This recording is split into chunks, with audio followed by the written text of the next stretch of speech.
Hey everybody, welcome back. Today we're going deep on something called chest side bend in the golf swing. Oh, this is a good one. You know, I think a lot of people when they hear chest side bend, they think, "Oh, you mean like tilting?"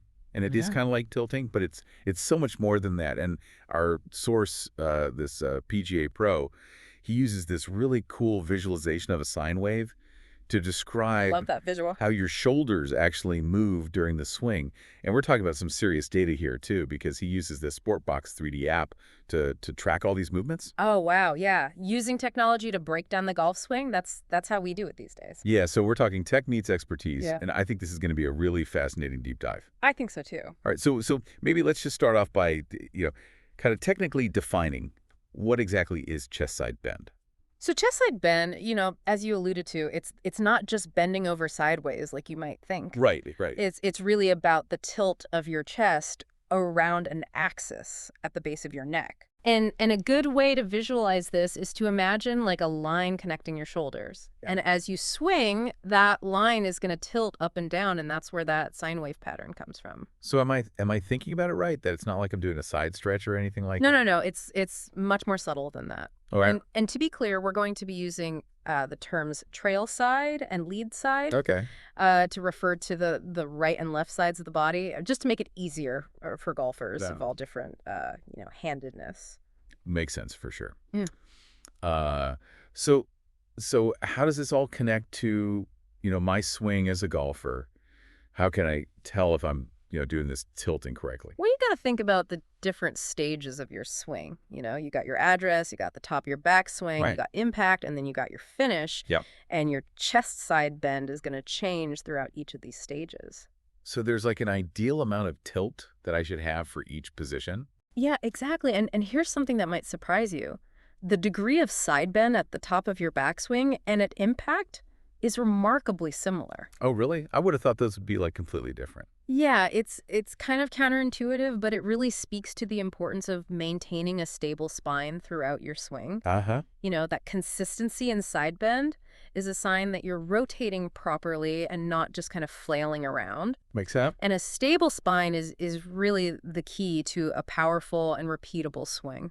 I've heard some golfers talk about having, flat shoulders during their swing. Mm-hmm. Is that related to this chest side bend thing at all? Absolutely. The flat shoulder error is a classic example of what happens when your spine isn't stable. Hmm. You essentially stand up during your backswing, which throws off your entire swing sequence Oh, okay. and can lead to all sorts of inconsistencies in your shots. So it sounds like having a stable spine is like a really good thing. For sure. But is there such a thing as like too much side bend? Oh, yeah, definitely. Excessive side bend after impact can actually be really bad for your back. The data shows there's a real crunch factor if you go past 60 degrees of side bend in your follow through. It's almost like you're compressing your spine. Okay, so like you said earlier, it's all about finding that sweet spot. Yeah. Enough tilt for power, but not so much that I hurt myself. Exactly. And our PGA Pro in the source material, he stays well within that safe range, Right. demonstrating how you can, generate power without putting your body at risk. Man, this is already making me rethink my own swing. I know, right? Okay, so maybe let's break down each of those key positions you mentioned Sounds good. and really see, what this ideal chest side bend looks like, starting with the address position. All right, just position. Let's do it. Okay, so the address position, the very beginning of the swing. Ground zero for a killer swing. So how much might my chest be tilted at address? Think about how you naturally stand when you're holding a golf club. You're probably already tilting slightly towards your trail side, Okay. meaning your trail shoulder is a bit lower than your lead shoulder. Yeah, I can picture that. Yeah. And our PGA Pro source, he actually gave like specific numbers for this tilt at address. Oh, wow. Around 15 degrees for men and 14 degrees for women. That's pretty interesting. It's a subtle tilt, but it really sets up the proper posture and spine angle you need for the rest of your swing. It's like laying the foundation for a strong, stable structure. Makes sense. So we're tilted toward the trail side at address. What happens to my chest side bend as I move into the backswing? Things start to shift, literally. Yeah. As you rotate back, your lead shoulder is going to dip lower, increasing the side bend towards your lead side. And that's where that sine wave visualization really comes into play. Okay. You can actually see that line connecting your shoulders tilting down. So it's like a smooth transition from one side to the other. Exactly. And Yeah. and remember how we talked about the similar degrees of side bend at the top of the backswing and at impact? Yeah. Well, our PGA Pro actually measured those angles too. I'm on the edge of my seat here. What did he find? So for men, it was about 31 degrees of side bend towards the lead side at the top and 29 degrees at impact. For women, it was 36 degrees at the top and 32 at impact. Remarkably consistent. Wow. Yeah, those numbers really drive home the point about, maintaining that stable spine Yeah, throughout the entire swing. It's not about like drastic changes, it's about controlled movement. exactly. And then, fast forward to impact the moment of truth. You want that chest side bend to be in the right position to Right. really deliver a powerful, accurate shot. So we're back to a similar degree of side bend as the top of the backswing. Yep. Why is that specific angle so important at impact? Well, think about it this way. You want that stable spine to transfer energy efficiently from your body to the club and into the ball. Okay. It's like a whip cracking. The energy travels through a stable line to create the most force. And I bet that flat shoulder error that Yeah. we talked about earlier would Yeah. really mess that up, wouldn't it? Oh, absolutely. When you stand up during your backswing, you lose that critical side bend and it throws off your club face angle, making solid, consistent contact nearly impossible. Oh, so you're losing power and control. Not a good combo. Not a good combo for sure. Yeah. All right, so we've covered address, backswing, impact. What about the follow-through? Ah, the grand finale. And this is where things can get a little dicey if you overdo it. Remember that crunch factor we talked about? Oh, yeah, that excessive side bend after impact Exactly. that can lead to back problems? No, thank you. So as you finish your swing, your chest is naturally going to rotate towards your trail side. Right. But if that side bend gets too extreme, remember, over 60 degrees, Yeah. it can put a lot of stress on your spine. So it's like we've been saying all along, it's about finding that sweet spot. Enough side bend to finish naturally, but not so much that you hurt yourself.